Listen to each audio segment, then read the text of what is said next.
In this video, I will place quarterbacks into an archetype I feel best suits them.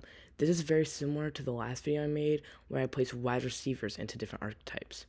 There will be 5 archetypes I will be using. These are pocket passers, gunslingers, dual threats, game managers, and finally, ass quarterbacks. I will only be using quarterbacks that start a majority of the 2024 to 2025 season for their team. And I'm going to give a quick breakdown of the archetypes. So pocket passers are accurate and consistent quarterbacks who usually lack mobility, but there may be some exceptions for this. Gunslingers are they have aggressive decision making, usually have a strong arm, but can be prone to turnovers. Dual threats are quarterbacks who are threats to the air and ground. Game managers are usually system quarterbacks who are coachable, efficient, and for the most part, careful with the football. And finally, ass quarterbacks, they're just straight up bad. And lastly, this is just my opinion, so don't take anything too seriously. Okay, to start off, we have Justin Fields. He is a pure dual threat.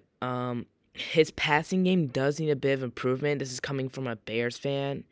I'm still a Justin Fields supporter, but, he is, I would say, a pure dual threat. Next up is Drake May. He has a cannon for an arm. He does take some risks that lead to turnovers, but I can see his playstyle becoming very similar to Josh Allen's. I think they have a very similar playstyle. Tua, I believe Tua is a bit of a mix of a pocket passer with he has pretty good time-based passing, and he's kind of a game manager where he does rely on Mike McDaniel's offense.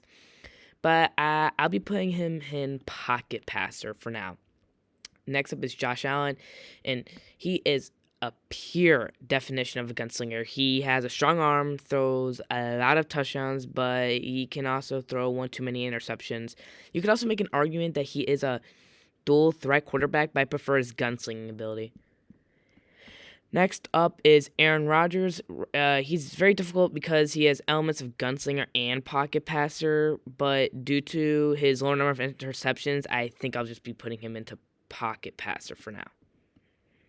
Next up is Dylan Gabriel. I did say I was only going to be doing quarterbacks that played 50% or just like a majority of the games last year.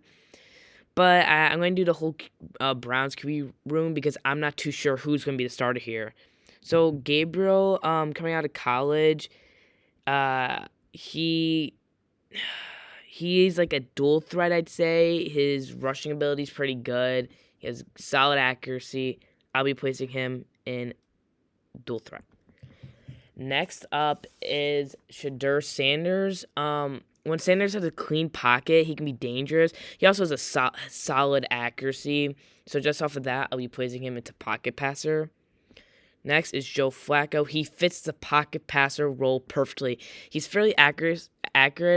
He's good while operating from the pocket, and he lacks a lot of mobility, which is pretty obvious. Next is Kenny Pickett. Whenever he is starting, it feels like the offense just can't do anything. Next up is Lamar Jackson, and again, definition of dual threat. He's insanely dangerous on the run. He has a 4.34 40, which is spectacular, but he is deadly in and out of the pocket when given time to throw. So he'll be a dual threat in my opinion. Next up is Joe Burrow. He is pretty similar to Rodgers, where he is a mix of a pocket passer and gunslinger, but due to his great accuracy and his ability to kind of move around within the pocket, I'm going to be putting him into a pocket passer. Next up is Anthony Richardson. He's ass. He can barely complete a pass, and his job is being stolen by Daniel Jones, of anybody.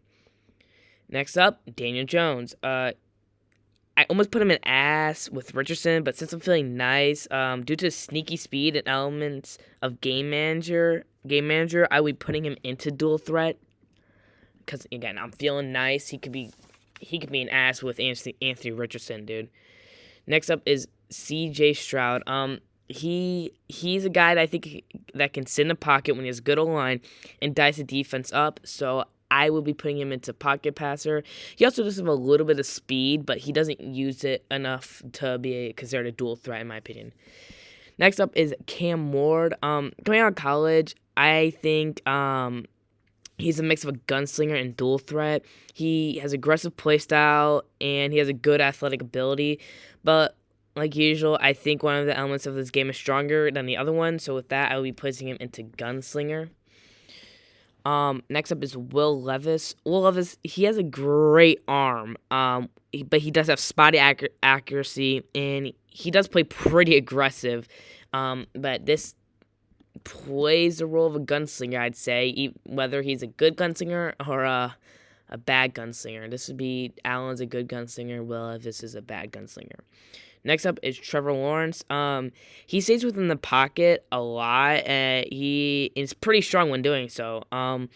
Based on this small description, you can see why I will be placing him into pocket passer.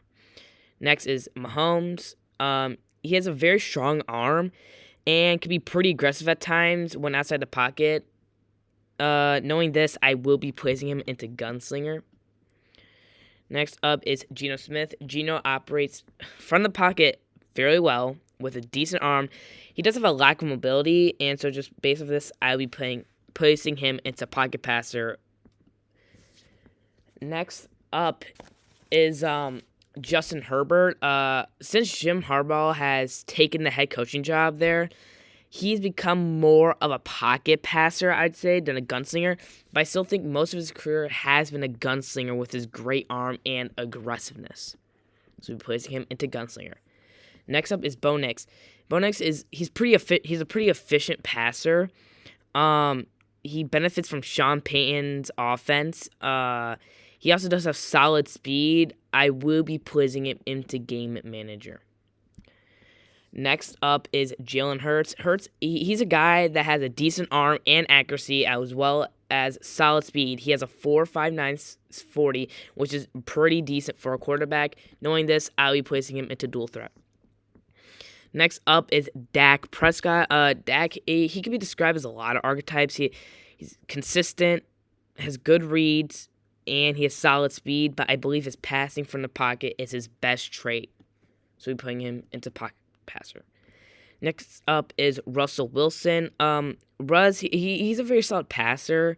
He has a solid arm and good accuracy, but he's also pretty mobile and is always a threat to run. So I will be placing him into dual threat. Next up is Jackson Dart. Dart is very aggressive, and he does have a high-risk, high-reward playing style. So with that, I will be placing him into gunslinger. I'd like to see how his career plays out in New York. Next up is Jaden Daniels. He's a fairly accurate passer, and he does have a good arm, and he has great speed and can scramble to pick up good yards. So knowing that, I'll be placing him into dual threat. Next up is Caleb Williams. He could be described as a gunslinger with some dual threat traits. He does have a good scramble ability. He's great at playmaking. He is pretty aggressive, and he's able to extend plays with his legs. So knowing this, I'll be putting him into gunslinger.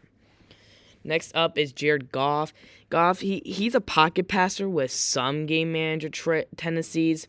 He is poised in the pocket, and he's good at hitting difficult throws, I've noticed. He does not play very risky either at times, most of the time. So knowing that, I'll be placing him into pocket passer. Next up, J.J. McCarthy. He's pretty mobile, and he can extend plays while also being aggressive downfield. Knowing this, I'll put him into dual threat. Next up is Jordan Love. Love, he has a very strong arm, and he is pretty aggressive. He also does use his legs to extend plays while outside the pocket. Knowing this, I'll be putting him into gunslinger. Next up is Tyler Shaw. I don't know how to pronounce his last name very well, but he operates primarily from the pocket, and he can make fairly accurate passes while being calm under pressure. So knowing this, he'll be going into pocket passer. Next up is Bryce Young. Bryce, he has good accuracy and timing, and he does stay calm in the pocket. He does occasionally use his legs to scramble, but overall, I would say he's a pocket passer. Next up is Michael Penix Jr. He thrives in the pocket, and he does get the ball out fast. He sometimes plays aggressively, and he has a solid arm. I'll be putting him into pocket passer. Next up is Kirk Cousins. He's not very mobile. He is pretty accurate and likes to stay calm within the pocket. He's also very consistent, so I will be placing him into pocket passer. Though last year he did throw a lot more interceptions than usual.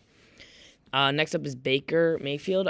He has a great arm and he plays very aggressively. He does throw a lot of yards and a lot of touchdowns, but that does come with a sizable number of interceptions.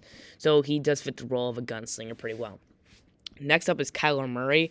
He has solid accuracy and arm. He's pretty fast. He runs a 4.44 40, which is great for a quarterback. He's able to make big plays with his legs.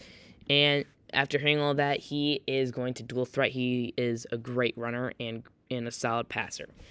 Next up is Matt Stafford. He has a aggressive mindset. He is pretty fearless while throwing the ball.